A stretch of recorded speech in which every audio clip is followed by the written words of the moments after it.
একজন হচ্ছে ভারত কেশরী ডক্টর শ্যামাপ্রসাদ মুখার্জি।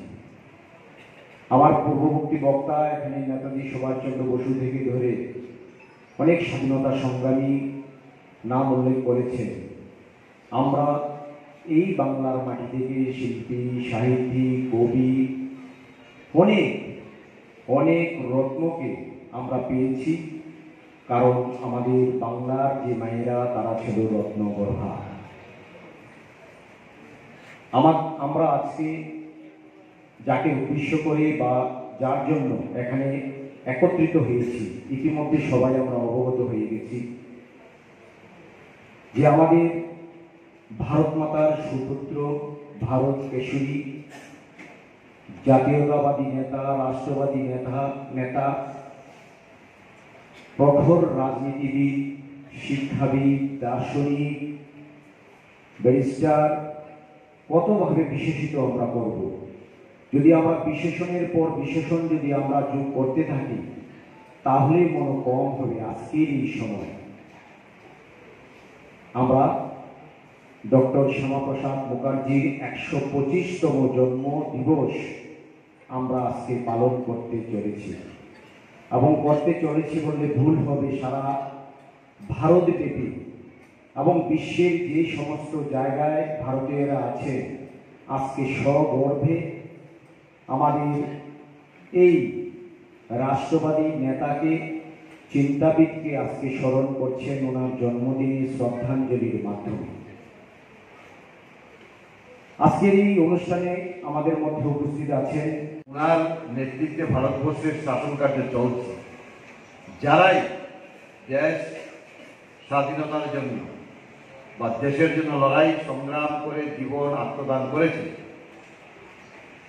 সেই বীর সন্তানদের খুঁজে খুঁজে বের করে তাদের সম্মাননা দেওয়া, তাদের পরিবারের সঙ্গে কথা বলা, যাদেরকে ইতিহাস থেকে মুছে দেওয়া হয়েছে, জানতোই না ভারতবর্ষের একটা বিরাট অংশের মানুষ, বর্তমান প্রধানমন্ত্রীর নেতৃত্বে তাদেরকে সেখানটায়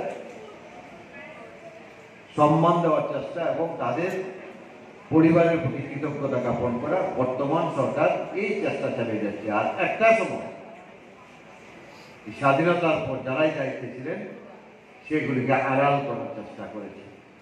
এই জায়গায় আমি মনে করি শ্যামাপ্রসাদ মুখার্জি 1901 সালে সে আজকের দিনে উনি জন্মগ্রহণ করেছিলেন, এবং উনি একজন কবি, সাহিত্য, রাজনীতিবিদ এবং দেশ গড়ার ভাবনা নিয়েই উনি কাজ করতেন। কি সুন্দরভাবে চিত্রটা তুলে ধরেছে। দেখুন, এই দেশটা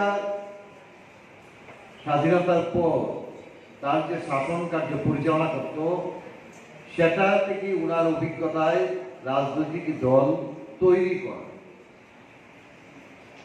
উনি বুঝতে পারছেন যে এই শাসন কার্য যদি চলে ভারতবর্ষে, স্বাধীনতার কোনো যে স্বাধীনতা আমরা পেয়েছি তার স্বাদ কোনোদিন কোনো ব্যক্তি পাবে না। তার জন্যই কিন্তু দেখো রাজনৈতিক দল গঠন করেছে, একটার পর একটা, পরবর্তী সময় জনসংঘ গঠন করেছে, নির্বাচিত হয়েছে, নির্বাচিত হওয়ার পরেও মন্ত্রিসভার দায়িত্ব পেয়েছে, তারপরেও সেখান থেকে বেরিয়ে এসেছে। সেখান থেকে মানে কতটুকু ত্যাগ, যে উনি অস্বস্তি বোধ করছেন যে তাদের দ্বারা এই দেশ সঠিকভাবে এগুবে না।